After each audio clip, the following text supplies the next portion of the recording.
तिकडे अमरावती जिल्ह्यात आदिवासी बहुल मेळघाट क्षेत्रात आदिवासी बांधवांची दिवाळी म्हणजे होळीच। सध्या मेळघाटातल्या धारणीची बाजारपेठ होळीसाठी सज्ज आहे।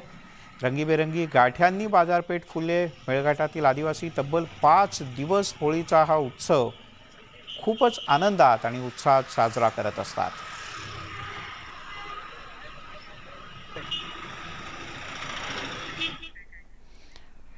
शिर्डीच्या साईबाबा मंदिरामध्ये पारंपरिक पद्धतीनं होळीचं पूजन करून होळीचं दहन करण्यात आलं। साईबाबांच्या गुरुस्थान मंदिरासमोर पारंपरिक पद्धतीनं संस्थानच्या मुख्य कार्यकारी अधिकारी भाग्यश्री बानायत यांच्या हस्ते होळीची विधिवत पूजा करण्यात आली। माध्यान्ह आरती अगोदर होळीची पूजा करून होळी पेटवण्यात आली। यानंतर साईबाबांना होळीचं महत्त्व लक्षात घेऊन पुरणपोळीचा नैवेद्य दाखवण्यात आला। साईंना साखरेच्या गाठीची माळ सुद्धा परिधान करण्यात आली होती। बाबा